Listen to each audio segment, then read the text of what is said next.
So we have before us, councilors, requests for a sign down at Apex. We normally will approve these from the floor if they're within guidelines. This one is not within guidelines. It's my feeling that you need to get within guidelines, so no real reason for 4 signs, but why don't you go ahead and tell us why we want to start that precedent? The, That was kind of a rough introduction. I didn't mean to be so harsh there. But. no, I understand.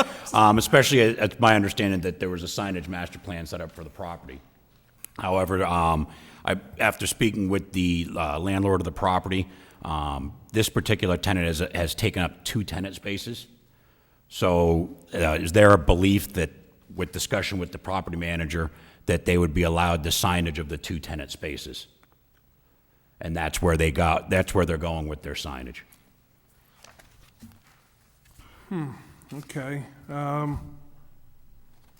So it appears that the building department thinks they are only entitled to 100 square feet. So we need to have somebody go and talk to them to make sure that they understand the actual offices that you're taking, to make sure it's within parameters. Correct, because I have a map here that was given to me last minute. Let me make sure I'm looking at this map correctly. Hold on one second, please. 7D and 7C have already, and 7A have already been leased. They are Kelly Services, Batteries Plus, and the Okami. The Approach Student Center has taken over tenant spaces 7B and 7E. So the remaining second floor is taken over by Approach Student Center. But it looks like they're just putting a lot of signs basically everywhere they can stick one. You know, put... Originally, the idea was that people, if you look at your pictures here where it has Approach, Batteries and Bulbs, and Kelly. Yep. That essentially you would, those are the signs we're approving. It looks like you're putting them on sides and both sides, and I'm not sure the necessity for that. Well, like Kelly Services and Batteries Plus, as well as Okami, each have 2 signs on the building. Right, One so. at the main entrance, and then one that faces But you're the main road. proposing,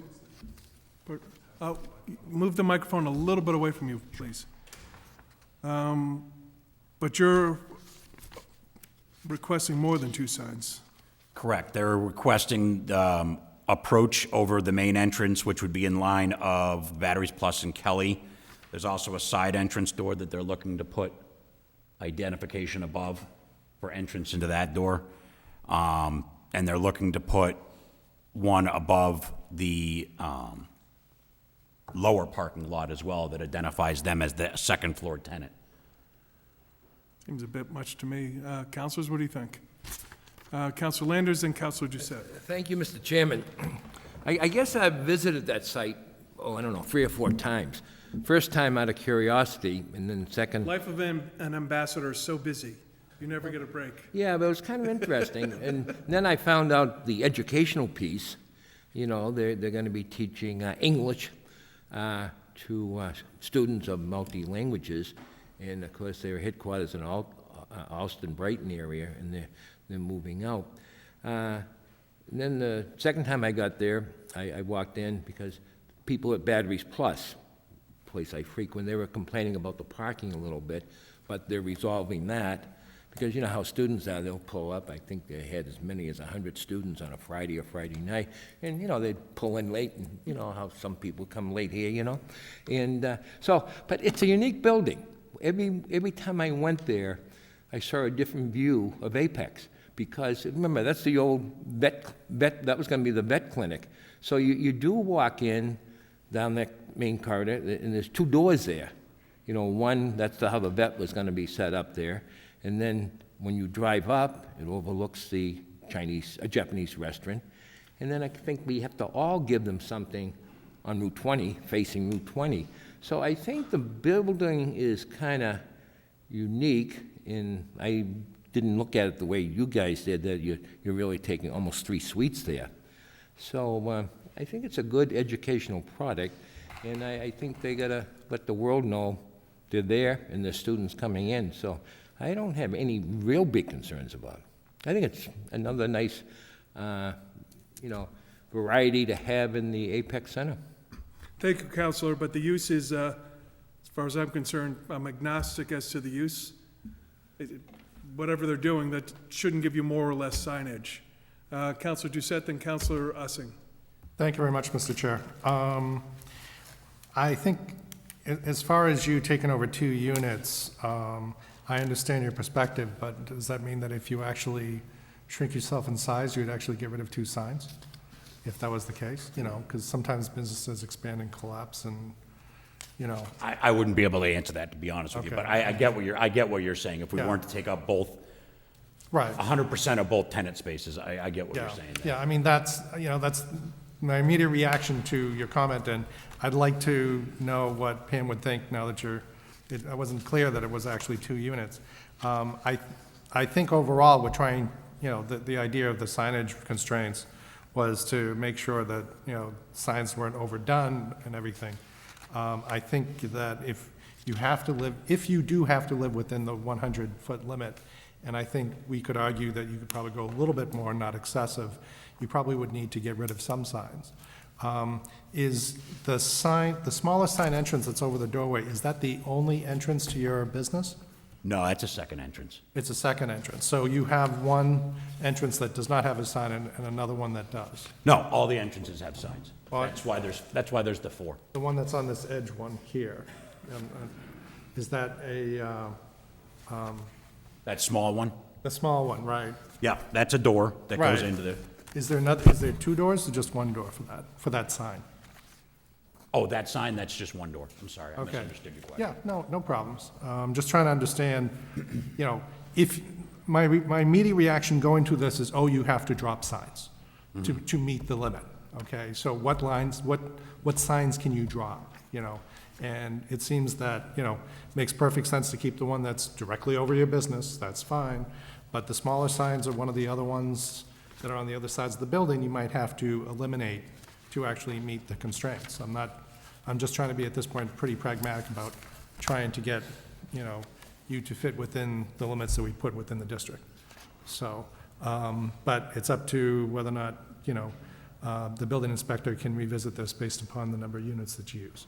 Okay. So I'll leave it at that. Thank you. Yeah, thank you, Counselor. Unfortunately, the building inspector or commissioner couldn't make it tonight. He's off on an activity, but Counselor Ussing. Come as no surprise, I look at it a little differently than some of the committee members. So if it was 2 buildings or 2 tenants, we would have 200 square feet worth of signs. We have 1 tenant that has both spaces and has 178 square feet of signage. And, I mean, to me, looking at all 4 sides of the building, I don't, if it's approach or Don's veterinarian facility, I don't think to me, it doesn't make a difference. The signs are tasteful, they're in line with what the building looks like, it doesn't look like it's out of place. So I guess what I'm saying is, I'm fine with the signs. To me, you got 2 buildings, split them out and call one approach A and approach B. So then he's gonna put approach A on 2 parts and approach B on the other 2 parts. All right, what I would say, thank you, Counselor. What I would suggest is if we take a minute and, well, we can't do it tonight, we should probably table this. Let us check with the building inspector to make sure that, given that it's 2 separate units, what actually they're allowed to do. And if they're allowed to do it based on 2 units, I've got no problem with it. If they're not, then we'll have to adjust. So if there's no objection, I would ask for a table on this. Motion to table? Motion made and seconded to table. All those in favor? 1, 2, 3, 4, 5. So we're going to check with the building inspector and see what they have to say. And if needs be, they'll reach out to you folks, and we'll try and get this done expeditiously, though. Okay. I So- believe that there was a letter that was sent by the property manager about the fact that they were taking over the 2 spaces, but I can't speak for that 100%. Right, so I don't have that, well, either way, I just want to check with the property manager to make sure, the building inspector, to make sure that we're all set. Okay. But if we are, I would not be unreasonable to ask the council to approve this at our next meeting from the floor, so we don't have to drag people back. Okay. If not, we will ask you to come back. Okay, great. Thank you. Thank you. Okay, so we're going to go a little out of order here. We're going to, what is number 2 on our agenda, we're going to take up last. And right now, we're going to take up the Executive Residential Overlay District. It's order number, 2 orders, actually, one for the special permit and one for the site plan approval. And so that's orders number 19-100, 7762, and 19-100, 7763. So gentlemen, this is a big, and ladies and gentlemen, this is a big project, so we're not going to finish it tonight, of course. But let's try and get a good start, flesh out all of our questions. I would suggest that we let the applicants present as they wish, and then, there's some fairly large issues that we should take on and try and get those disposed of, or at least make as much progress as we can.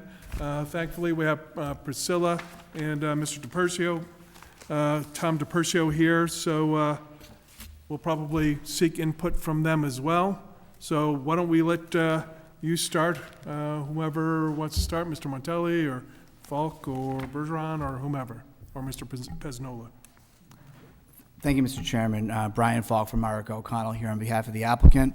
We're not going to re-present, but I want to just note that we've met with the site plan committee a number of times, both before our public hearing last Monday and then again this week. Given a project of this size, I'm pleasantly surprised that the number of issues that the site plan committee raised are fairly limited. They're issues, and we certainly want to discuss them. But I think both the site plan committee and ourselves have done a lot of the hard work already, and we've gotten down to just a few issues for the councilors to discuss. You'll note the city engineer's comment letter from late last week, which I think fairly well distills the issues that are outstanding, that we have some. Excuse me, Mr. Falk, so Sure. councilors, it's in the packet called Department Head Comments, if you want to go to that. Please continue. Sure. So the main issues that Mr. DiPercio raised and that he sees as outstanding, and we agree, we see them as outstanding between ourselves and the site plan committee, concern internal sidewalks within the site, phasing of improvements of Cimarrano Drive, but most importantly for us is the use of this access way that would go from our internal site drive out to Cedar Hill Road. I just want to turn to our principal engineer, Joe Pesnola, just to walk you through the plans on some of those issues, just to put it into perspective. Great. Joe? Certainly. Good evening, councilors. The main access to the And Joe, if you want to come up here and use that microphone and just make sure everybody knows exactly where you're talking about, please. So the entrance drive for the project is on Cimarrano Drive, just to the south of the intersection with the connector to Route 495. The traffic study that was done sees the vast majority of the traffic coming in and out of that connector and 495. It's the beauty of the site and its location and convenience for the residents. So the first phase, or Site 1 that we call, is approximate to Cimarrano Drive, has 235 units, and obviously everything is driving, all the residents will be driving in and out of Cimarrano. As we do that, we maintain the emergency access to Stonegate, which is where it currently is, over the gravel portion of the drive that exists today, from Stonegate down to Cimarrano. Phase 2, or Site 2, is just to the east of that, and residents would continue to come in and then loop either by the first drive or the second drive into the site. So the question is, from this second entry point, if you will, out to Cedar Hill, back to the Boston Properties project, that was 700,000 square foot, modified to 400,000 square feet of R&D and office space, had development through the entire 28 acres, and had originally planned and originally cut this roadway that was going to service, all of that development. And the question is what does this need to be from the standpoint of servicing the community? I think that Joe, if I can interrupt, the councilors have in their packet this picture. So this picture is where? that picture is on this segment of the gravel access drive. And that's It's- what Stonegate currently uses. It is not. is What not. Stonegate currently uses is this piece of the spine that goes up to about this point. At this point, there's a Y intersection that heads up towards Stonegate, and there's another segment that goes down in here. The vegetation through this segment has been much better maintained. The physical easement that Stonegate has on this property with Boston Properties is restricted to that portion of the Spine Road and then across and up into Stonegate. So if we talk about whose responsibility it is to maintain for the past so many years that emergency access, it's not Boston Properties. They're not benefiting from it. It's Stonegate, and that has been better maintained. The gate is secured and locked, and the roadway is in the gravel roadway is in good shape, and the vegetation's cut back. This segment in here has grown in, so there are segments that it seems impassable, but you could walk down it. The gravel is still there. There are utilities underneath. And who owns that land? Boston Property owns the entire 28 acres. So what we are, so back to the subject matter at hand, the segment of the roadway from here to here is about 900 feet, and we are proposing it as an emergency gated gravel access drive. I don't think that, I don't want to put words in the mouths of your fire chief and your police chief, but I believe that they believe that to be adequate. They have a concern with its long-term maintenance, and we can address that through conditions. I think the general feeling of the members of the Site Plan Review Committee is one of, it just makes sense to have it completed. Well, it makes sense from the standpoint of the original Boston Properties project, but it really doesn't make sense to the convenience of our residents with regards to the comings and goings. The actual distance from this intersection over to Site 1 is, because of this bulb in the curve, is actually a longer distance than it is to just come down to Cedar, to Cimarano and into the site. So from a convenience standpoint, it's not gaining our residents anything. I mean, our residents, from the traffic study, we're talking how many people are going to go down this way. It's probably 8 to 10 in the peak hour. Again, the vast majority of people, the whole beauty of this site and the allure of it for Post Road is the 495 connector. So there's, from a convenience standpoint, it's really not there. Excuse me, Joe. Councilor Jouer. Thank you, Mr. Chairman. The road that you're talking about off of, I just drew a blank on the street name. Cimarano or Oh, the Cedar? other street. Cedar Hill. Cedar Hill, thank you. Is that just going to be an emergency access, or is that going to be? In our mind, it is going to be an emergency, a gravel emergency access with a gate here and a gate here with a Knox box or a lock that the fire department will have. So if it's if it's paved over like the site plan committee is requesting, that would still be an emergency road, correct? No, I think the sentiment of the site plan review committee is that it be open. It be paved and open to all residents and the public. If we open it to the residents, it will be open to the public. So Now, is that what, your conclusion, or is that your opinion on what they want, or? No, like, when that's- we talk to the site plan review Right, people, this. which are here tonight. Right, I'd the love to hear what they have to sentiment is that it be open, that it be not gated, and that it be open, and from what I'm interpreting, that's their sentiment. I don't think there's any question there. What I'm interpreting is that it's more from the stance of what makes sense, and not from an emergency response standpoint. I mean, we don't know where West Station is going to be, but right now, all the fire trucks are going to come this way and into the site that way. Not necessarily. But it's still. Right, well, they're gonna be coming from Maple Street also. It's still available for that in a gravel form and gated, just as it is in many communities.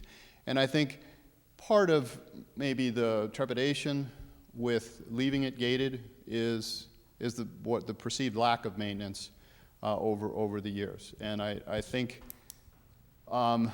we can work with that and through the council to condition it. And if it's not maintained, then there could be a condition that it be paved and opened up. So. Counselor, let's let Mr. DiPersio weigh in first, and then let's just kind of cut to the chase here and figure out exactly what we really need to do, what's our needs, what's our wants, and what's actually legally and financially doable. So. Thank you, Mr. Chairman. So, what are the needs? I think there's a consensus from everyone that it needs to at least be an emergency access that's able to be maintained Joe? better than it has been. Are we in agreement on that, Joe? We're in agreement. Okay, good. You have letters from the police and fire chief, so I won't speak any more for them. From my perspective, I think it should be paved. If it's going to be used, whether it's just used as an emergency access or as an open driveway, I think it should be paved so that it can be maintained more easily, and it will be more usable for emergencies if it's needed to be. And to me, this spine road, it's going to function as a roadway that these two big projects are going to front on. And with a gate there, it's essentially a long cul-de-sac with 400 units on it. From my perspective, I think it should be open for both for emergency reasons and just for efficiency for moving all those people around. It could be signed as private for residents only if the concern is people cutting through. So do you actually need that paved with the 200 apartments, or do we really need it paved when we get to 400 and change apartments? Because financially, and I'm understanding from MIPA, could make a big difference in time. I don't know if that's accurate or not. So I'll throw that on the table for the applicants. Do I understand that there could be a MIPA delay because you'll have to file if you do so much pavement? Is that accurate? Yes, I was just, if you, with your permission, Council, I just wanted to raise kind of two issues. One, just deals with, I understand, or Mr. DiPersio's, point that, regarding the, availability of access. I would observe that I came in because of the history on this project. I know Councilor, or Attorney Fark's been handling this. We've spoke to a lot of councilors early on in this project regarding the fact that it was a big project and it was a project that from the council's perspective was going to generate significant revenue for the city. And in this project, as opposed to in many projects, we actually spoke to councilors about making a commitment to mitigation, even though we weren't sure exactly what the final other costs of us were going to be. Usually you do mitigation at the end after you've figured out what all your expenses are, and then you know what you got left and you do mitigation. So we made a commitment to a substantial amount of mitigation. Now, we had built in to that the fact that in addition to that mitigation, we were expecting some on-site improvements, and we read about the concern for more on-site internal sidewalks, and we understand that, and that's about a $100,000 item. We figured we'll eat that. This item, though, we never, ever conceived of that this was going to be needed as a paved road. This will be a $500,000 item. This is a big number. We never factored that in. So I guess, my general observation looking at this would be, if the council feels so strongly about this, that this really, really is an improvement to the project, then my suggestion would just be fair is fair, then let's subtract it from the mitigation. This is just a number that we never factored in when we figured out how much we were putting on the table for mitigation. Now I just want to get to the MIPA point. So I know, Councilor Clancy, the folks that deal with MIPA regularly realize this. So there are two unusual quirky things about MIPA that interplay here. One, we need a MIPA, the State Environmental Protection Act, only kicks in if we need a state permit. So why would we need a state permit for this project? We're not getting a state curb cut. It's because there's a special section of MIPA that says if we have frontage on the interstate, which actually we don't, but we have frontage on the entrance to the interstate, which as far as they're concerned counts, then we have to go, then that's we need a state permit for that. We need an entrance permit even though we're not getting an entrance. And that in turn triggers MIPA. So now, there are two kinds of MIPA. There's little MIPA, there's big MIPA. Little MIPA is you're doing some things that are considered to be, you need a state permit, and so you file something called an environmental notification form, and you do a review with the folks at MIPA, and you talk about it, and you figure out some things, and then that's done, and that's a couple months. But then there's big MIPA. That's if you're doing something really big. Now, one of the things they define as really big is you're paving 10 acres or more. We are now paving a little less than 10 acres.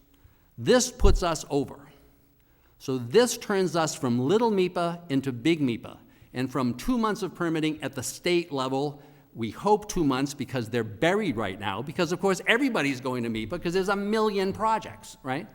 It turns us from a 2-month process to a 1-year process. A 1-year process.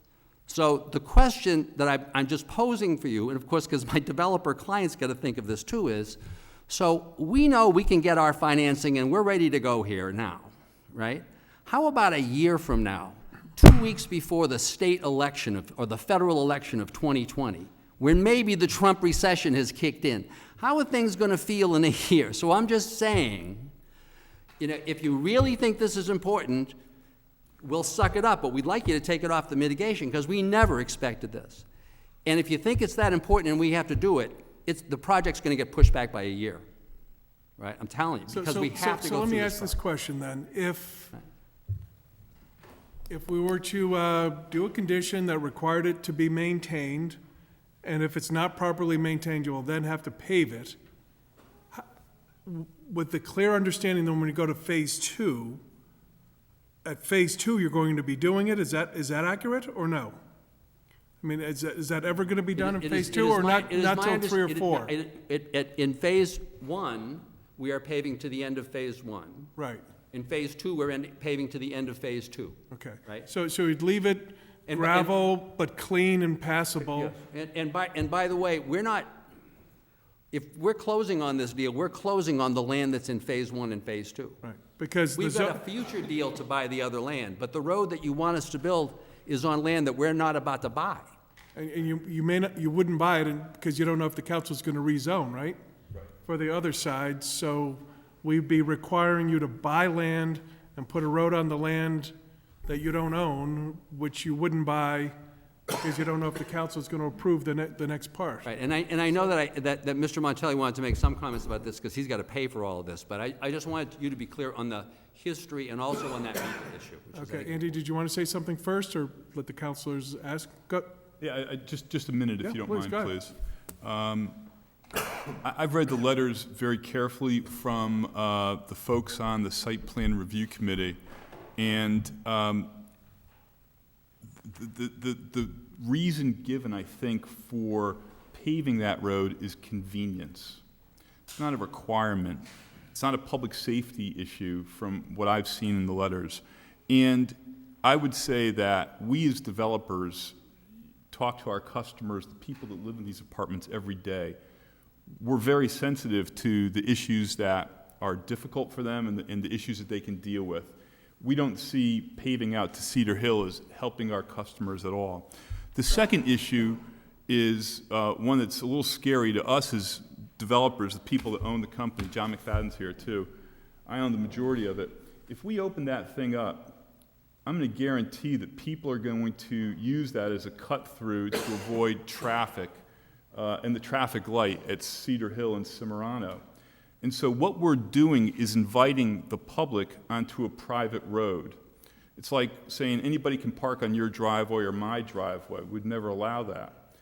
And as the developers who sign personal guarantees, who are responsible, for the insurance of this thing, it's a little disconcerting too, that we might have the public using our roads with people walking on trail systems through the property. That's an issue. And I don't know how I'd get a bank to swap. I don't know how I'd get a bank to agree to finance a project that has public access on a private road. We haven't done that before. As was mentioned, if 3 and 4 are never approved, we may never own that land. That's a concern. And last, I would say that we that Mr. Delano drives a very tough bargain, and we agreed to the mitigation, but we tried to put all our cards on the table, that everything we had in our back pocket went on the table when we agreed to a deal. And there's just so much money in these projects. You want to save some money to make the buildings great. And the more money we spend on things that aren't going to make the buildings great, it means that it has to come out of something that's important. So the more money we spend on things like that aren't going to affect public safety, I think just decreases the quality of what we want to create in our communities. So that's it. All right, thank you. So it was Councilor Doucette, Councilor Roby next, Councilor Jouer, President Clancy, Councilor Landers.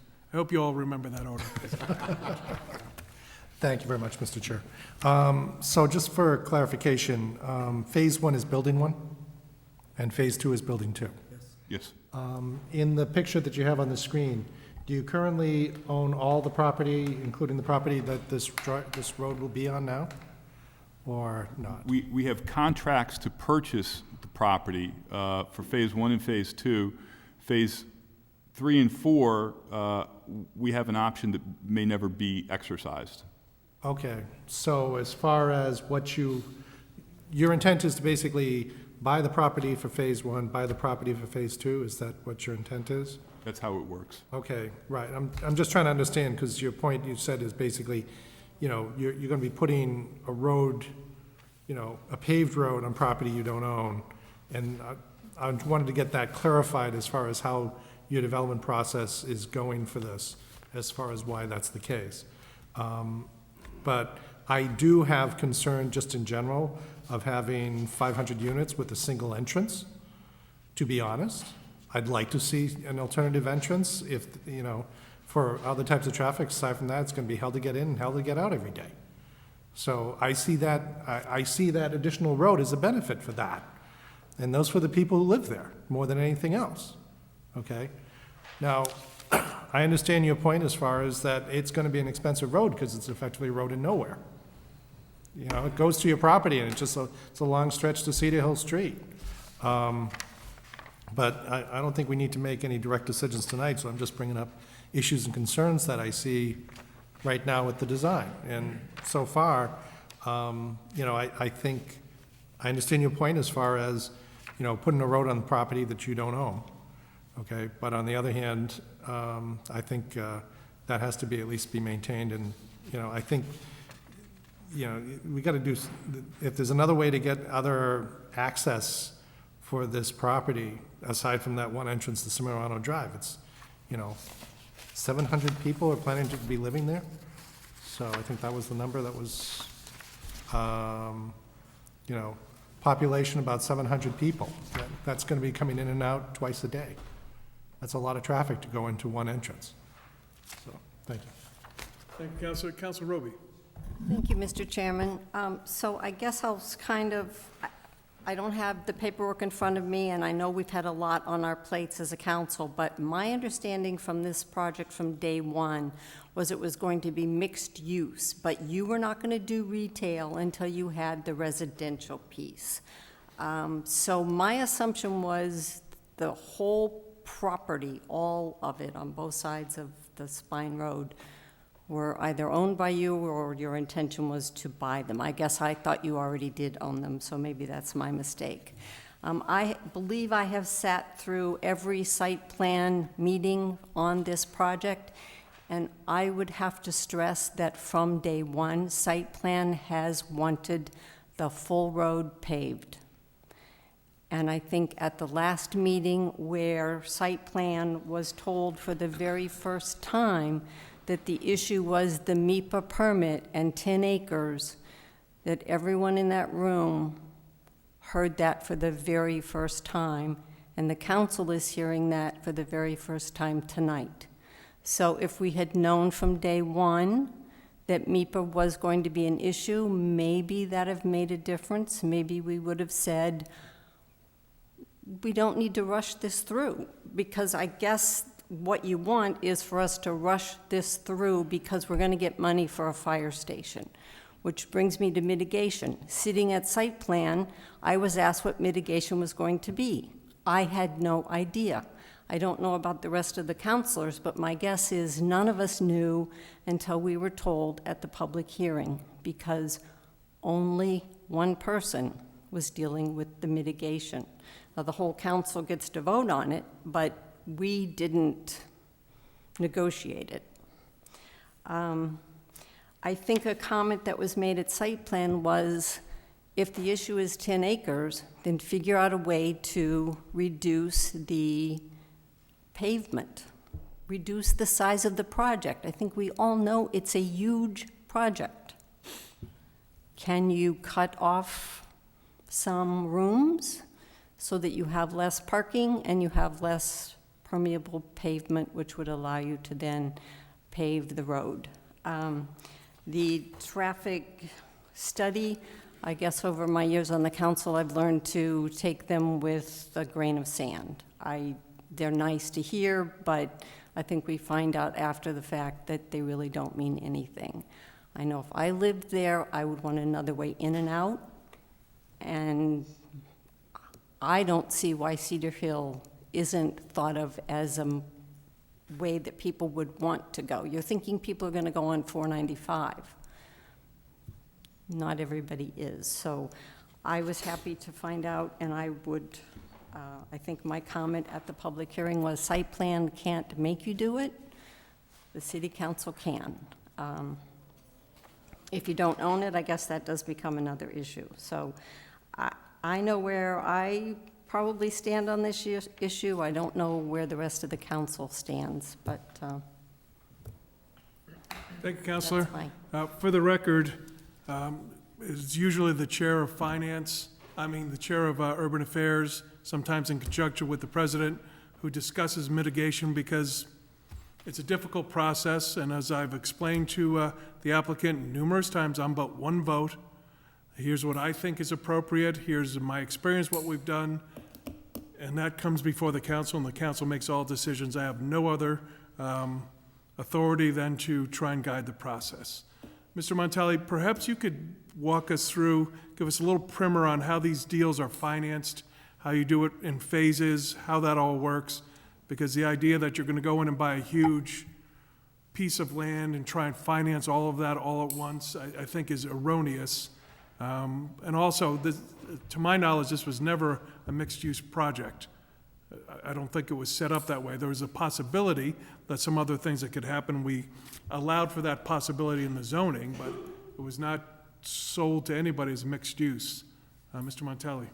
Yeah, and I'll apologize if I left you with the impression that we were going to build a mixed-use project. Our forte, what we're really the best at, is building these terrific residential communities. That's our strength.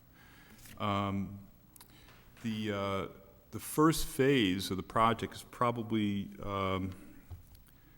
$70 million number. In addition, we've got to pay for the balance of the land that's in Phase 2 up front, which is not going to generate any income from us. And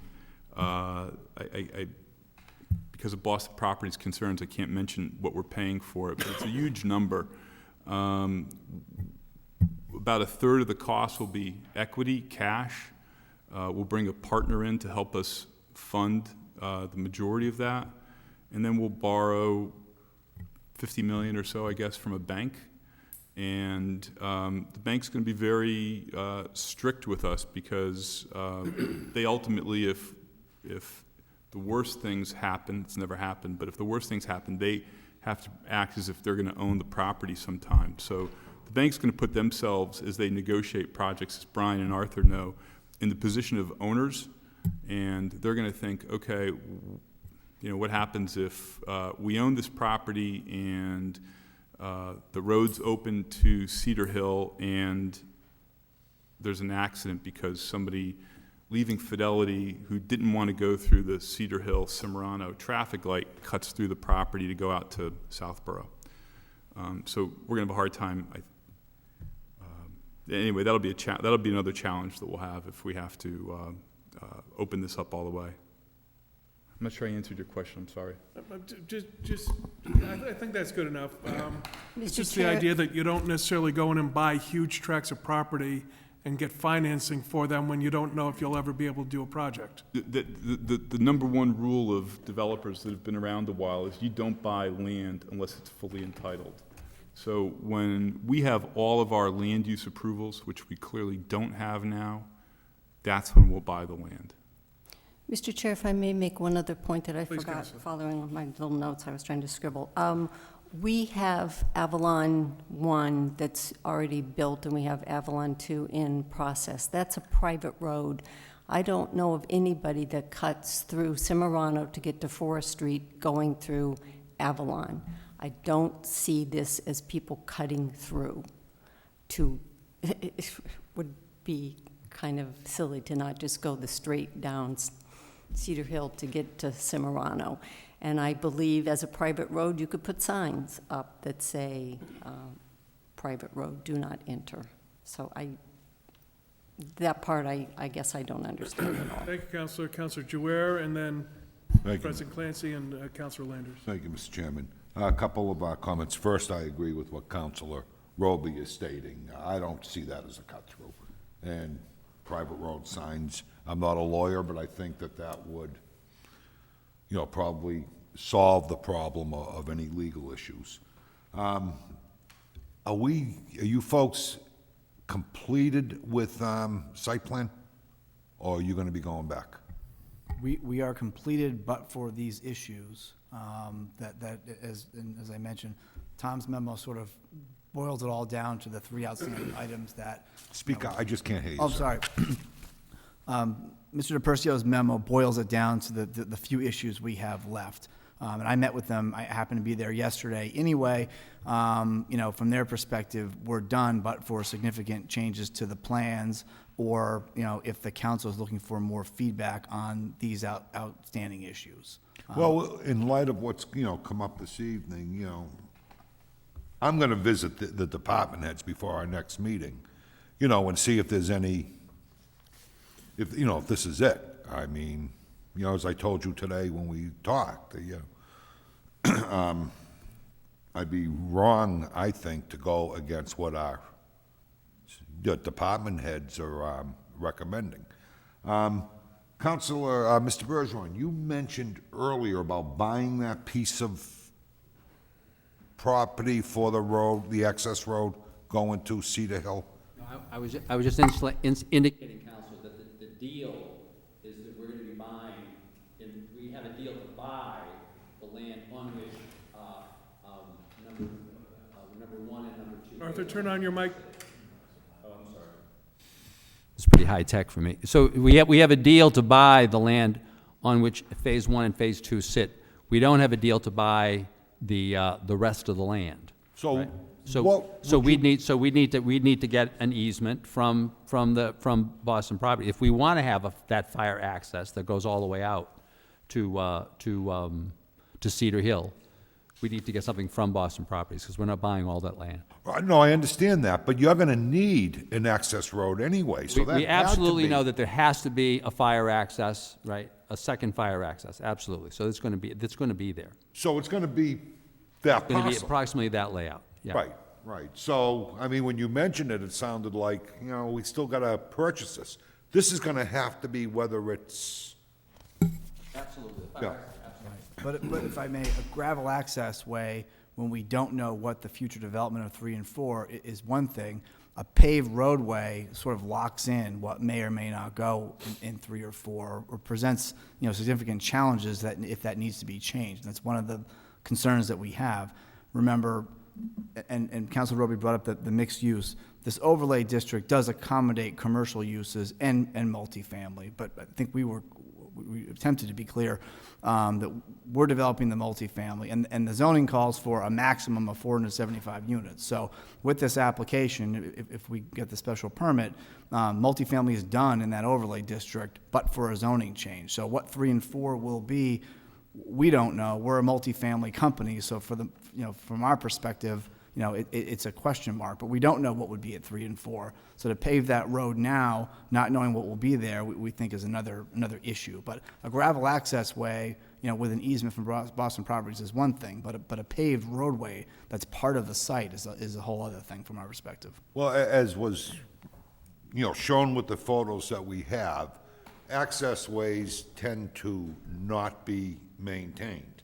Councilor Delano had mentioned earlier, that a condition be put in that this road be maintained, and if it wasn't maintained, we'll call it a gravel road for now, and I'm not sold on the idea yet, but, for conversation reasons, if this gravel road is not maintained, at that point, I believe that the way you said it was, you'd be made to pave it at that point. Is that something that would be acceptable as a condition? I mean, I think that would work, and I think that would help address the concerns. And one thing to keep in mind, Stonegate and some of the other properties that may have emergency access ways were comprehensive permits. So the council didn't have a hand in what those conditions may be in zoning enforcement. And I'm not familiar with that permit, but here, this would be a special permit. If we have a condition that we have to maintain an emergency access way, that's a special permit condition. It's a zoning violation if we don't maintain the access way. Jeff Cook could show up the next day with an enforcement ticket for us, and we've got to deal with it. That's just purely on maintaining it.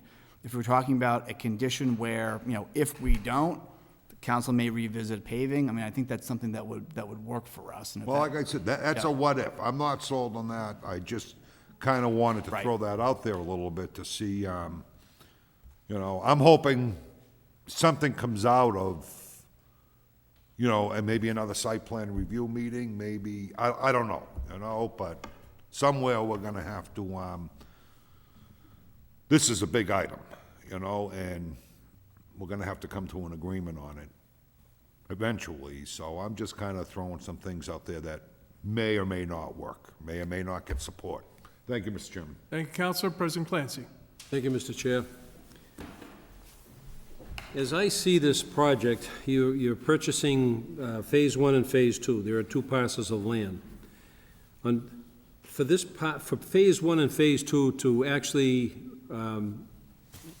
be built, you have to own Phase 3, no doubt.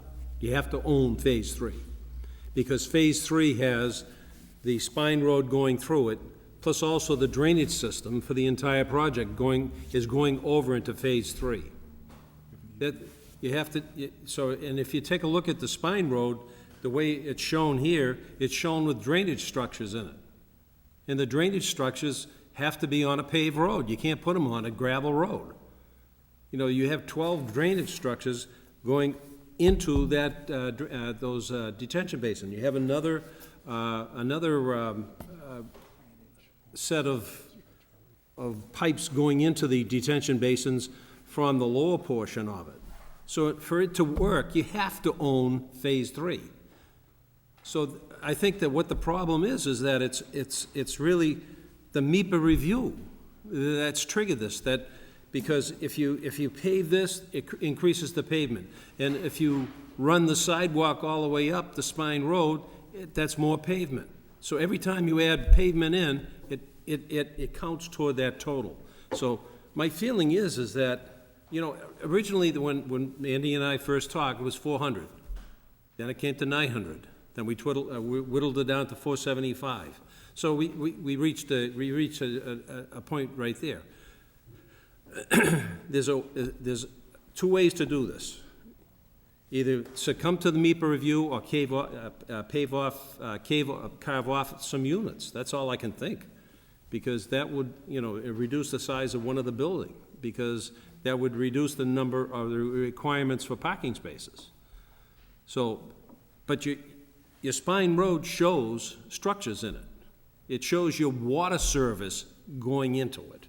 Comes off of Cedar Hill Road. Goes all the way up. So in other words, you have to maintain that road primarily for your water.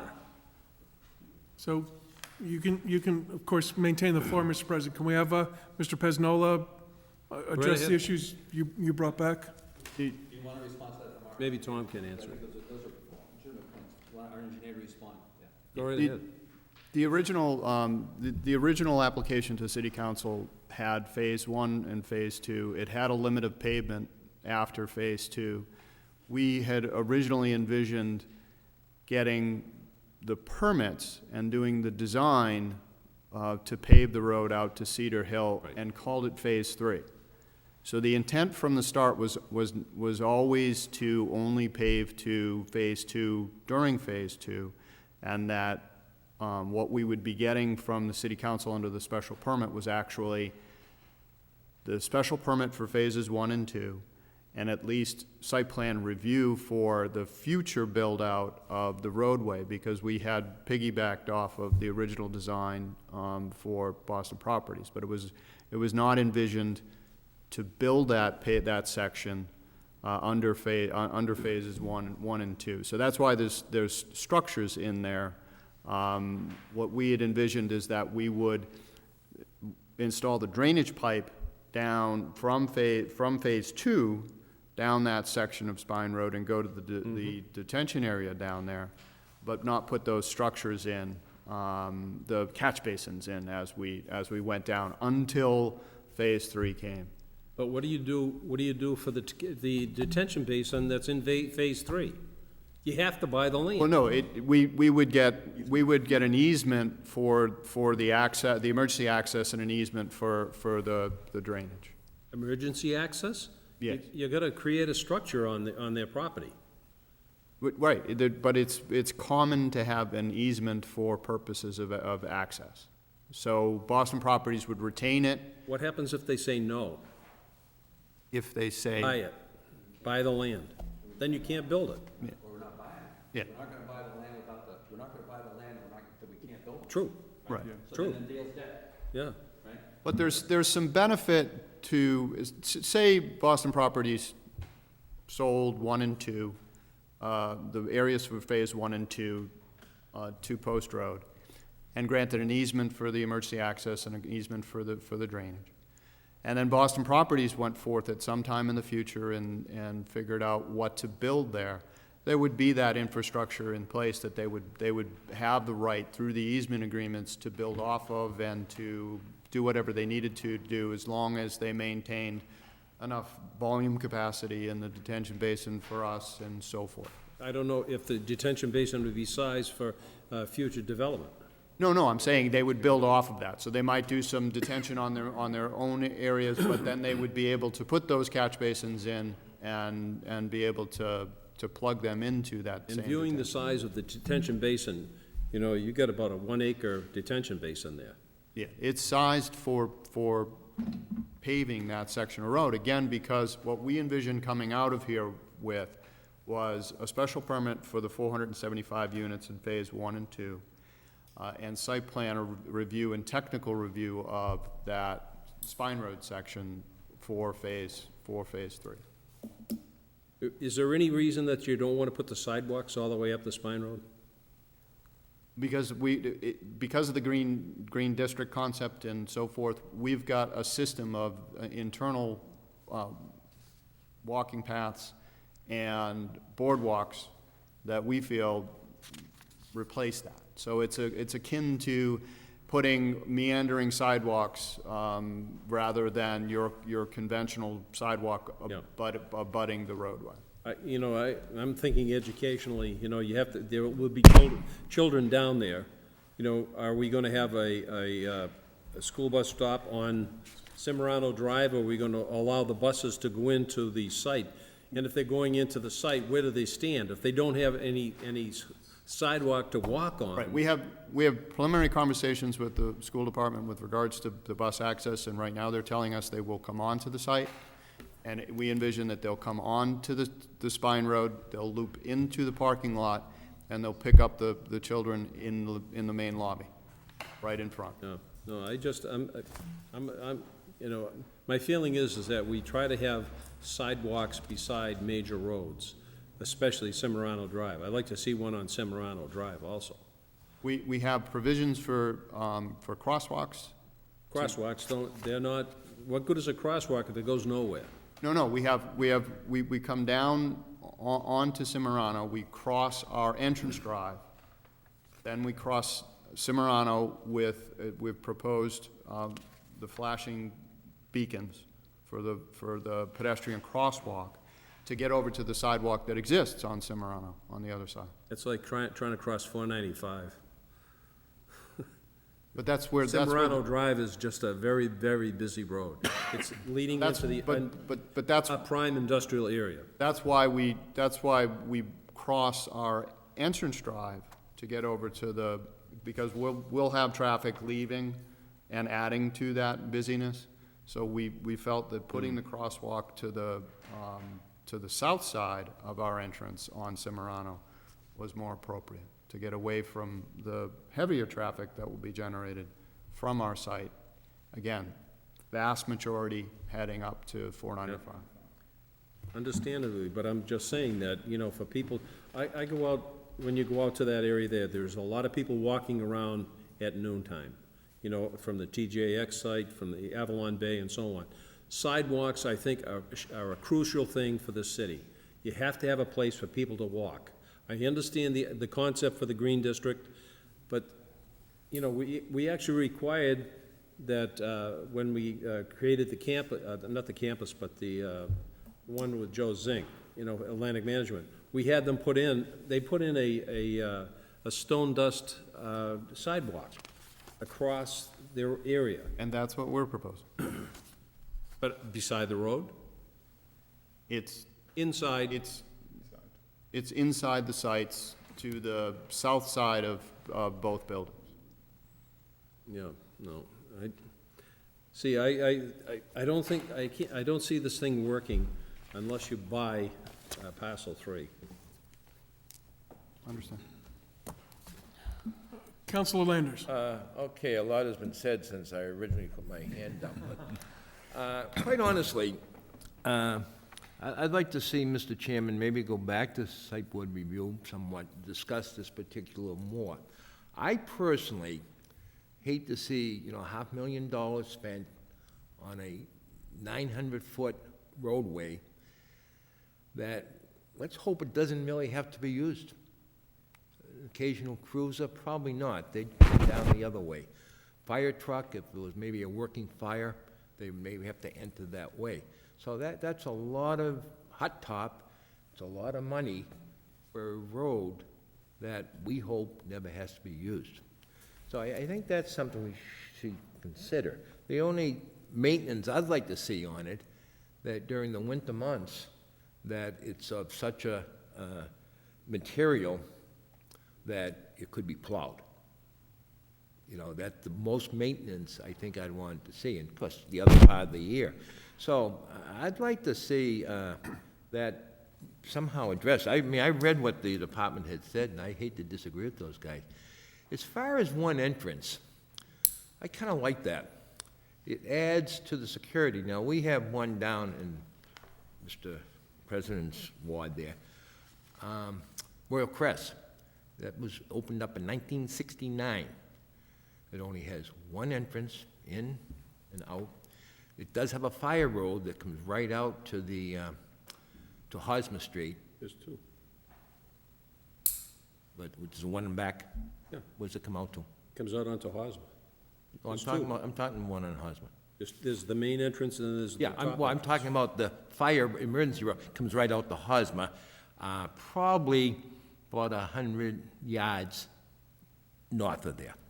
So so that's not a problem, you know, because I want these complexes to be self-patrolled, safe, and people that go in and out of there should be, for the most part, residents and visitors. So I have no problem. So I'd like to somehow see this go back to some of our department heads and see if they really want to have them spend $500,000 for 900 feet of roadway that probably would have to be 22 feet wide. And I think the money could be spent on other things. So that's all I'm going to say right now. I had other things to say, but they've been kind of taken care of. Okay, thank you, Mr. Chairman. Thank you, Councilor Landers. Councilor Tenera. All right, I just got a quick one. So, I agree with the site plan. I think there should be another entrance over there. Now, is there a way, in order to avoid this MIPA thing, so say if you agree to build this phase 1 and 2, have that, until you completed this project, keep that a maintainable road, you guys maintain it, and after you get the final occupancy permit for the second building, promise us a road going the other way, whether you plan on building, or is that a potential idea? If it's something that's part of Phase 2, I think that would be a problem under me, because we're seeking MIPA approval right now under this brief mini MIPA, as Arthur calls it, for both Phase 1 and Phase 2, but without this pavement going out to Cedar Hill Road. Yeah, but you would start with just a dirt maintainable road for now, and then once you finish your occupancy permit for the second, so you're all done, all right, now you're gonna start on number 3, unless you don't plan on doing number 3, but we would like after you finish that, a promise to pave that, another entrance, whether you put a building there or not, just somehow get another entrance out there. If it would be something that's not until Phase 3, I think we'd be okay, but if it's something that's tied to immediately after Phase 2 and essentially part of Phase 2, I think we'd still have the issue. Because So MIPA's essentially, looking at phase 1 Council- and phase 2. Counselor, what you're saying is in order to get Phase 3 approved, Yeah. they need to do this, except I'm not sure, Mr. Bergeron, you think of a lot of these out-of-the-box ideas. I don't know how we condition that in this. I just can't see how we condition that in this. But if everybody's of the understanding and we agree on public record that don't come back here for Phase 3 or for the zoning change if you don't intend on doing that. I think we get that. I think we get that. I think we were always assuming that if we were doing Phase 3, we were building the road. We all get that. And as I say, and we're not buying that land. You know, we'll have an easement for the gravel, but we're not going to buy the land until we know that we've got the permits for Phase 3, right? So absolutely. I don't think you need to put that anyplace. We know you're never going to get a permit for it. Right. Right. Mr. DePercio, is there a way to make a gravel road or whatever type surface acceptable and wide enough and maintained well enough that it could serve the purpose for 5 years or whatever it might be? I know it's not ideal, but we're starting to get to a point, it'll be up to the council, where the development may not happen if we get too far astray, or we start, essentially the city ends up paying for it because it comes out of mitigation, and that's not, I'd like money to go to the fire station, but it's up to the council to do that. Is there a way to do this with reasonable safety, something that can be plowed? There is. Joe sent some specifications for gravel roads that talk about the gradation requirements for the surface and the depth and the grading of it, so that it does hold up better than, say, if you take a ride down Broad Meadow Road or Red Spring Road, you see what a a road that wasn't really designed for a lot of traffic and year-round use, what it looks like after just one winter. But I do think that if it's going to be just an emergency road, plowed and kept open, but not open to everyday traffic, then yes, I do think there's a way you can design it to Ms. be Nola, have maintained. you, did you propose something? What did you propose? And Tom, what they proposed, could that fit the bill temporarily with the condition in that if you don't maintain it, you guys are building a road and you're gonna foot the bill and do MIPA and do whatever you have to do?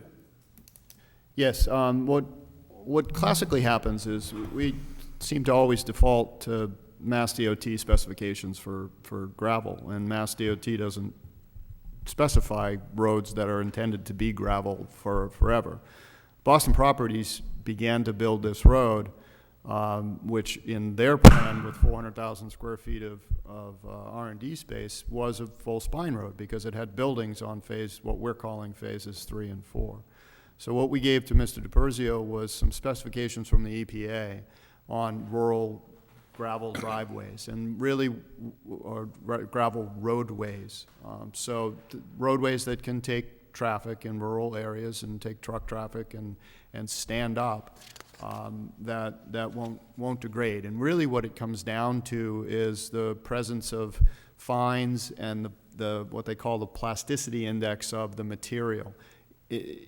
When you go to a sand and gravel yard, they're not thinking about the plasticity index because they're looking for a well-drained subbase material under a paved road, which is what's normally done. Here, if you increase that plasticity index, then it's a binding agent, so the road holds up much better. It's not as subjected to erosion and dust. There are also some alternative materials that we can use, such as recycled asphalt product, or they call it RAP, which also helps as a binding agent. All of these things serve to put down a surface that's intended to be gravel. And I think that's working with Mr. DiPerzio in honing those specifications will go a long way to getting around that concern with the longevity and the structural stability of that roadway system. So, Tom, the council may insist on a paved road, I don't know that yet, but if we do an alternative, are we, I don't want to insult you or your professional opinions or any of the other department heads, but I'm just trying to think with a business hat on, can we live with this and phase it in a way? I mean, would that be inappropriate for us to pursue that possible path? No, I think these other factors, as Councilor Roby mentioned, were brought up to us just on Tuesday, and we started to kick around some ideas with Councilor Falk about some other way to have a surface that's paved or essentially paved at least, and not trigger the impervious area threshold in the MIPA. We didn't really come to any decisions on that, but that's sort of where, once we heard about some of these other factors, where our thinking was going. If it's the council's idea that this is an emergency access for the project, I think in that case, a gravel access, as they're discussing, is appropriate. I think some of the site plan committee members envision it as not just an emergency access, so I guess that's the first question for the council. Okay. If it is decided that that's an emergency access, I think what they're proposing is appropriate. There's also the question of whether it should be gated or not. Right. That there isn't a consensus on. Could I just ask one question that's just related to that, just so we can kind of follow that to the conclusion.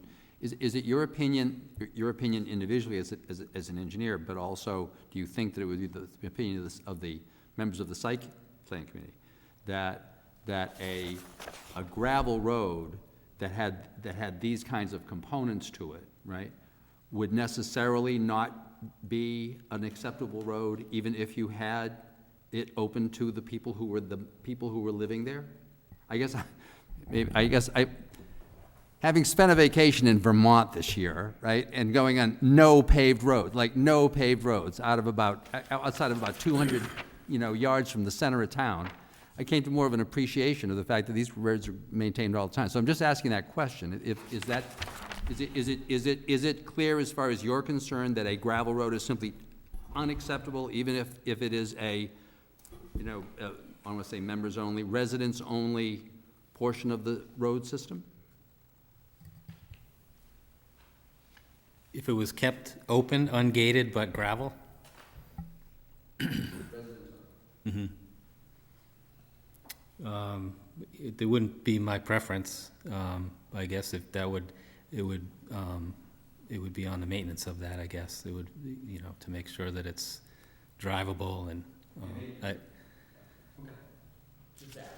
Okay, so before I start going to councilors, I just want to ask, are we open to discussion on this, or is there no discussion that it has to be a paved road open to the public? Councilor Roby. Thank you. It got discussed in site plan, and I think Mr. Falk brought up the idea of putting in a condition that the road was gravel. I think that there was a push from site plan that it be open. I would like it to be open. I don't object to gravel. I grew up with gravel roads. I think other people of site plan mentioned gravel roads, but I think the idea was, the condition was, if it's not maintained, then it is paved. But I also think that eventually it's got to be paved. So I don't know how to me, I want that language in here, but I don't know how we can guarantee it, because if they don't buy the rest of the land, how can you make them pave it? So that's my concern. I think eventually, Counselor, no matter what they do, let's say they decide to do a commercial building that doesn't come to us, they still got to go back to site, they still got to go through site plan. The site plan's going to say, hey, wait a second here. Right. Here's our discussion, and so you got to That was pay. going to be a question through you to Mr. DePercio. My understanding through site plan discussions was the upper Spine Road, when it was put in, there were underground utilities. There are Easements? not sewer, but there's The water main is there's the hookup for the fire, what are those things called? Fire hydrants. So to me, the road is in place. It's not going to change. The road's going to be there. So I guess that's why I don't understand the objection of paving it to be that, well, the road may change. And I understand the cost. I think the issue to me is really, it's putting them into phase 2 of MIPA, which if we can avoid, I certainly understand that whole issue. But when phase 2 is done, I want to see that road paved. Okay. So you went from being okay with gravel to not being okay with Well, the discussion? okay or- with gravel, and I will also say, and he's not here, but I believe the fire chief's comment at the end of site plan was, I want it paved. I think he and the assistant chief were pretty adamant that the fire trucks that would need to get in there would not work. Now, he may say that they can work, but he was asked if he would change his comments, and his response was, no, my comments are my comments. That's the fire chief. I don't know, Mr. DePercio has said. So I guess what I said was gravel could work while this was being developed, because I think there's also the concern that the construction equipment's going to come in both ways. It's not just going to, and I would guess that you probably would want it to come Cedar Hill more than Cimarano because of the congestion of the road. Okay, so anybody else want to weigh in? Are we open to anything other than paving? Councilor Austin, you haven't spoken yet. So a couple things. So I apologize for repeating some of it, but you'll get to my point here momentarily. Timeline for with the assumption that this got approved by the council by the end of the year, timeline to complete phase one is? Timeline to complete phase one, assuming we had our special permit and site plan. Hold on. January 1. We'd probably start construction around March. The first apartments in building one, because you don't deliver all 235 at once, first apartments would be ready in May of 21, and we'd be done by September of 21 or so, August of 21. It's about 18 months start to finish, I think. And then, do they run in parallel, Andy, or is it then would phase two start? You'll see where I'm going here in a minute, Mr. Chairman, so just bear with me. You're good. It's like Perry Mason, you just kind of gotta work with it. The foundation. I think phase two, Mike, would start maybe 15 months after phase one began. So if we begin phase one, say March of 20, I'm guessing by June or so of 21, we'd begin phase two. All right, so you're looking to complete phase two, the end of 22, early 23? Yeah, 18 months later, right. So why I mention that, Mr. Chairman, is I hear the concern about the mitigation for the fire station, but, you know, I've already got an order on to fund the fire station. So this money comes in, my words, bonus money. But I don't want it hung up over thinking that this is just for a fire. It's great if it comes in and I'm good, but what I'm driving at is we have over 3 years to figure out how to get this pave or gravel, all right?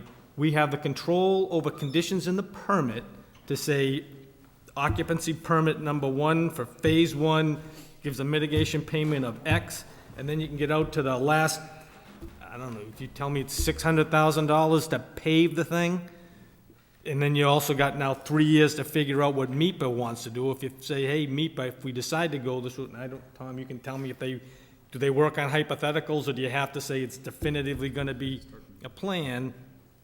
Can I go work and find out what MEPA says in parallel with building, and say, hey, look, here's phase 1, here's phase 2, I might be pay, because say you go to MEPA and say, I'm gonna pave phase 2, and decide not to pave it. MEPA's gonna give you their thumbs up or thumbs down at some point in time, all right? So what I'm getting at, Mr. Chairman, is we have the luxury, and in theory, they have the smarts to figure out the condition wording that we would then ultimately approve, is to how to structure, if you're worried about the mitigation, how to get gravel to pavement, or stays gravel and more pavement, whatever way you want. I'm just, you know, I want to see the project go through. I recognize the concerns of site plan. I mean, we can put in our special permit the conditions that say that has to be maintained as whatever way we want it. I mean, wrap, gold dust, pick your preference, but we have the capability to administratively control that. And then the leverage you have is you tie it to issuing occupancy permits that are associated with mitigation funds, if that's the approach you take. So, I've heard a lot of good conversation back and forth. Who owns the land? Who doesn't own the land? That's for you guys to decide. You guys can figure it out. I mean, and I don't know the details of what you can, an easement for gravel versus an easement for paved road. I don't know. An easement's an easement in my book, but my book's pretty short, so I wouldn't go by my book all the time. But we have the capability to figure out what it is we want, Mr. Chairman, and I think we've heard a lot. I mean, you know, great discussion on access road, but I'll be candid with you, I'm more interested in the project part of the program to make sure we know what we're getting for the project, for all the units, what we want. It is a concern, it's a valid concern by the site plan, but to me, it's solvable. And put the right folks in the room to figure out what the permit condition should be to get us from gravel to paved to what, you know, the applicant needs to do. You know, we can be here all night trying to figure it out, but, you know, you're gonna wanna wrap this up and say, here's a homework assignment, go back, tell us what you think would work. run it by site plan, because I want to get my site plan guys on board. But I haven't heard the thing that it has to be paved by site plan, it's a preferred way to be paved. Right. I mean, I haven't said, for safety reasons, for accident, I heard it's nice to do, not a have to do. Okay, let's everybody put your hands down. So I agree with you, Counselor. I was going to say great minds think alike. You have a great mind, me not so much, but I think what I'm going to do is, as you suggested, send them home, think about it a little bit, maybe talk to Mr. DePercio. Mr. DePercio and Ms. Ryder, if they come back and it's really not acceptable to you, then you're going to tell us, right? So it's incumbent on them to convince you. So before we break up, let everybody have their say. President Clancy, you're first. Yeah, my first question would be, is that would there be a MEPA review triggered on just phase one? Just phase one? Yes, MEPA doesn't let you bifurcate a project. So you're gonna have to have a MEPA review one? No, they require us to show them phases 1 and 2. We can't say, MEPA, just look at phase 1. So in other words, when you have to file as phase 1 and 2. Right. Some projects just go on and on and on for years. But see, I'm looking at it as, if you're gonna, it's triggered by phase 2. Phase 1 should be no problem. Right, and there's a thing called a phase 1 waiver that we've entertained, but it's not something that MEPA is willing to discuss at this time. So right now, we're in MEPA, we've filed an ENF. They believe that we're at 9.9 acres of impervious. But I think there's some great ideas here that can be worked, and we'll work with Site Plan Review Committee to possibly put a condition in that maybe there's a reassessment after phase 1 of that roadway. We put that roadway in with the special gravel or wrap or whatever, and then there's an assessment to give, if you will, the fire chief and the Site Plan Review Committee members a second look at it between phases 1 and 2. Yeah, because phase 2 cannot be created because you need the spine road, because all of your drainage is going down that spine road. All of the drainage is from 328 down to... The drainage, it's very separate. There's a system... 328 down to 283, 45 There's feet. a system for phase 1 down behind the ball field, the old ball fields. That's And then there's a separate. system for phase 2 that goes down Totally that. separate, but Right. which utilizes the spine road. It does. You have to create the spine road, no matter what. Well, we know that, and it's just a question of whether it's paved or Yeah. gravel. Okay, would anybody else like to chime in on this particular issue? We got a couple other things, and we're gonna be done with this for tonight. Counselor Landers. I'll be very quick. Just as I mentioned some time ago, I'd like to see it go back to site board review for simply reason. I guess I get the idea that most of them object to just one way in, one way out. That necessitates the need for an emergency road that's, 900 feet times 22. I think that has to be settled, and is that our decision, or did it the site board review that it's one way in and out? And I hate to question department heads. As I said, how many, fire department, how many times do they respond there to a year? That's an unknown, but oftentimes a tower truck arrives at a site and it would stay out on Semirano Drive. It wouldn't enter unless there's a working fire. So I hate to see all this money and hot top go into a road that might, let's hope it's never used even once a year. So I don't know, I'd like to see it go back to them. I think everything that we have concerns about can be taken care of, Mr. Chairman, with conditions. Thank you, Counselor. Anybody else want to, Counselor Jouer, then Counselor... Thank you, Mr. Chairman. I'll try to be brief. At one point, Mr. Dispola, is that how you say it? I know I messed it up. But anyway, mentioned something about the school bus coming in the Spine Road. Is that the plan with the school committee or the school board? Right, that's the current feedback that we're getting from the school. So that road would be, Yeah. I mean, that's big to me, if we're gonna open that road up. So what the school committee is saying, they would do is come in, say phase 1 and 2 are built, they would come in, they would come right out in the front door, would use the lobby for the kids to wait, and they'd come out. Come out which way now? Towards Cimarano? or Right, Cedar it'd come Hill? right back out towards Cimarano, they'd come over and pick up the kids in phase 1, and then All right, go. so they're not going in off of No. Cedar Hill? No, that's All right, our... that's the impression that I was given. You know, I think what we have to do is what other councilors have said. Let's let them go back to site plan. I have no objections myself if that Cedar Hill entrance is a emergency access or a secondary usage. I think if it's gonna be a secondary usage, it has to be paved. There's no question about it. If we're gonna use it for an emergency access only, gated, then perhaps, you know, and again, with the weight of the fire trucks and stuff today, they're different trucks, you know, heavier than what I was driving not too long ago. You know, we'll get the feeling on whether a different type of material will support the weight of these vehicles.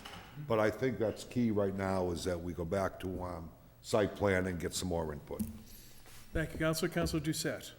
Thank you very much. I will also try to be quick. I've learned a lot in the correspondences that were going on for tonight.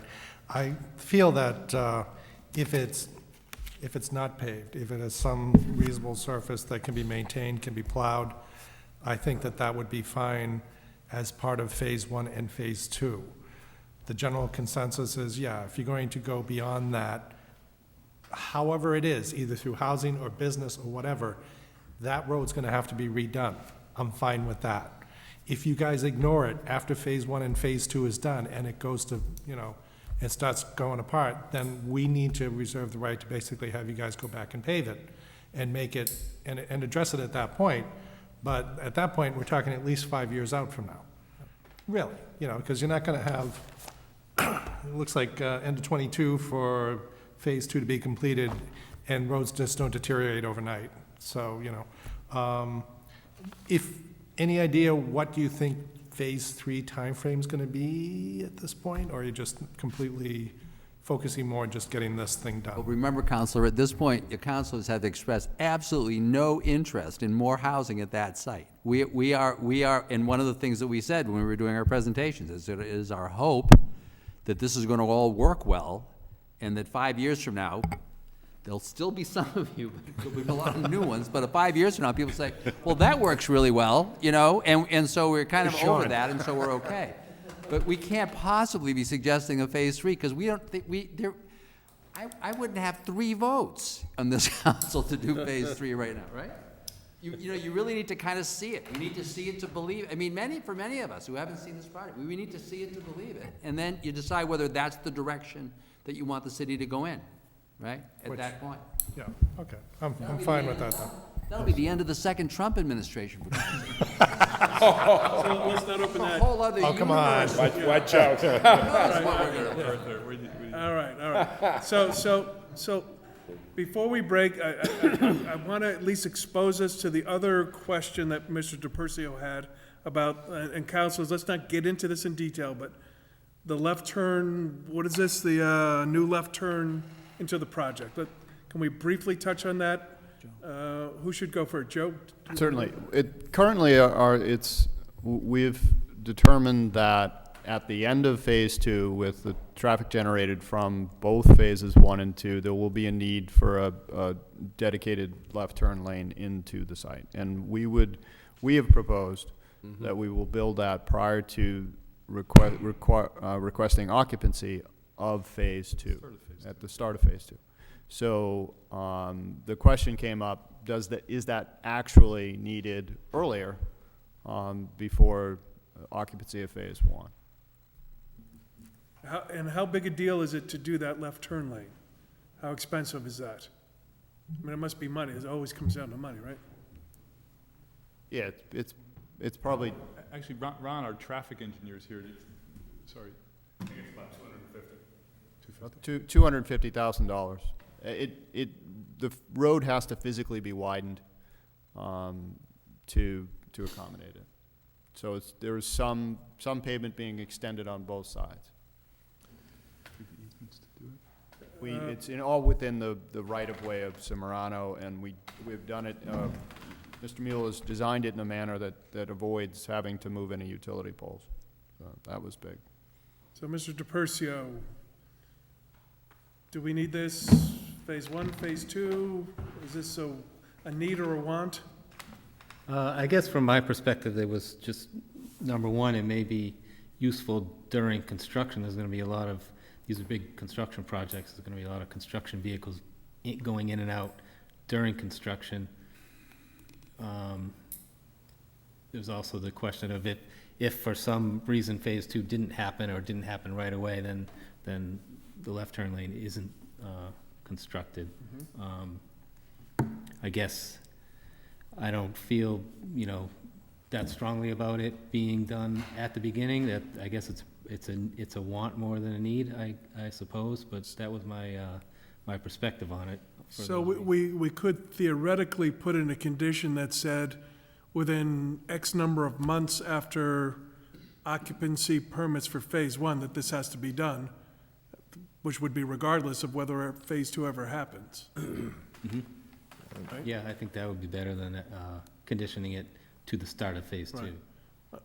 Unless, of course, we want to make sure it's safe. If we got these big cranes or whatever coming in, I don't want somebody to smash into them. So that's a discussion we'll have, but. Maybe that's what we should try to site plan about too. We want to make sure the city engineer is comfortable. Since apparently you're going to be there anyway, so. Councilor Landers. Just quickly, Mr. Chairman, I'd like to see it done as soon as that project starts. Let me tell you why. There are 3 massive warehouses on Bartlett Street. There's another one in Hayes Memorial. So I followed the trucks last week. Federal Express is coming down with double... How many trucks did you follow, just out of curiosity? No.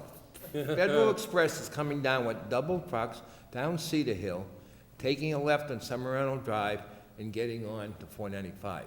Norman Powell does the same. They have another warehouse under construction for 600,000 square feet. And as I mentioned, the one on Hayes Memorial is actually in Northborough. So you got these big, big warehouses, and they each have about 50 to 60 bays.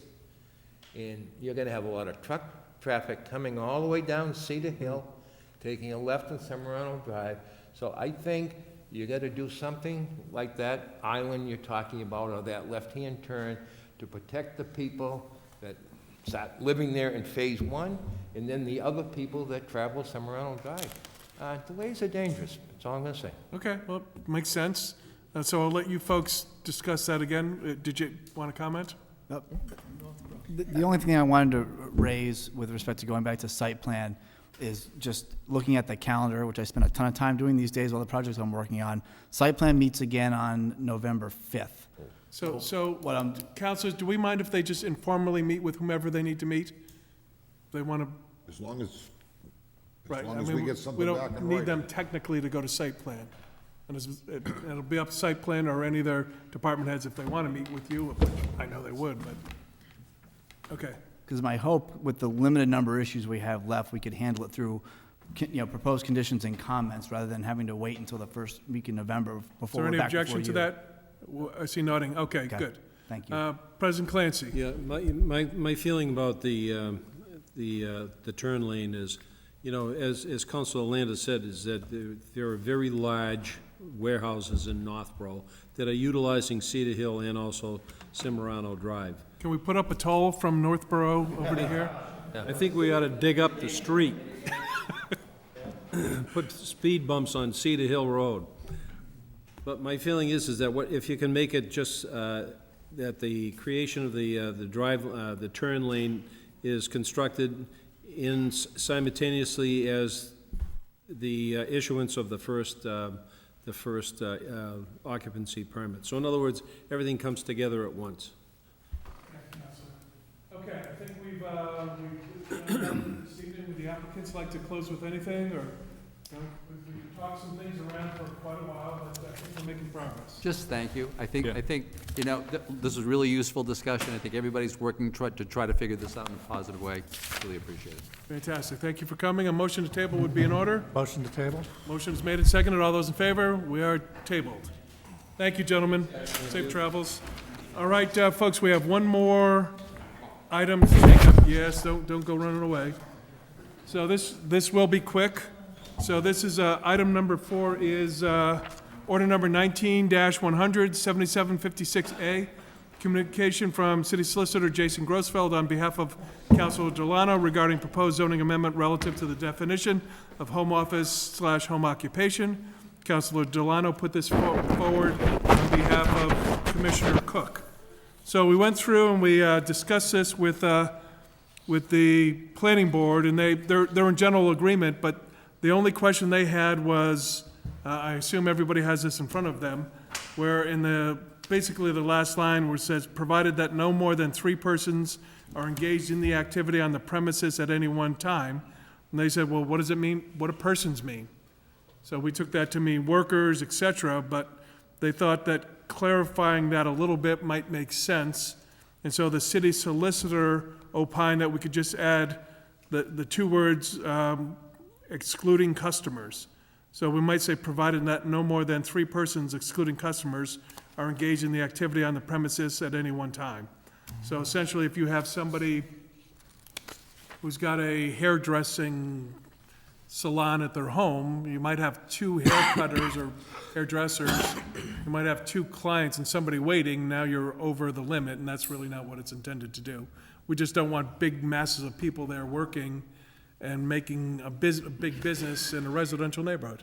Councilors, you aware? Very simple, Mr. President. Motion to approve. Okay, motion to approve the amendment which adds a comma and the words excluding customers after more than 3 persons and a comma afterward. Motion is made and seconded. Is there any discussion? Council Roby?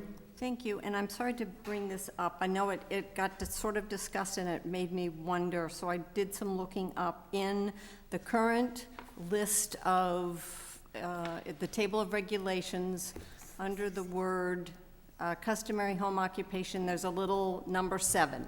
If you go and find number 7 in 65017, it says, there are not more than 2 non-residents or employed on the premises. So I guess my concern is that those all match. So, and I guess I'm more worried about the home occupation than the home office, because I think the home office we determined is they really aren't going to be doing anything in their home. They're going to be doing it all off-site. But if I live in the home. Although one of the things we worried about was people coming, loading up 3 trucks and having all those people around and making all those Right, noise. so regardless of which one it is, if I own the home, I'm a resident, so I'm a non-resident. Now I can only have 2 residents according to the current code. You're now saying I can have 3 residents? No, this says 3 Not- persons, doesn't say Persons. residents. Okay, so it. So you could have 2 people, a husband and wife, and some other that works there. Okay, so, and I don't know if the solicitor he is here. I want to confirm that we're not going to have conflicting code, and also that, Okay, why don't we table this then, and I'll just check with the solicitor, and we'll bring it up at our next meeting. Well, my other question would be, don't we also need to amend the table of use regulations so that it also says home office? Because it Well, currently the only says definition will be home occup- office, home occupation will become one and the same. And I did ask about something that caught my attention was where it refers to these, it says customary. And I was told, don't worry about it, it means the same thing, so we don't have to change the table of uses. We're fine with that. But it only says home occupation, it doesn't say home office. So we're changing the definition, but we're not changing the table of uses. Or No, will the table of uses be updated because the code is changed? I don't think it's gonna be changed. My understanding is that when the definition changes, it becomes one and the same, so we didn't need to change it, but might as well just table it, and I'll clarify with the solicitor. You bring up a good point, and we're gonna have a lot of meetings, unfortunately, here. So why don't we just table this, and we'll fix it, and at our next meeting, we'll complete it. Counselor Doucette. Thank you very much, Mr. Chair. I actually think that this is a simple and elegant means to address the issue. So I think Councilor Roby brought up some very good points as far as making sure that how this gets addressed is complete and accurate, and hopefully we can get through this in the next round. Right, let's do that. Motion to table. Motion to table is made and seconded. All those in favor? We are tabled. Motion to adjourn. Motion to adjourn is made and seconded. All those in favor? We are adjourned at 7:38. Thank you all for your patience and contributions.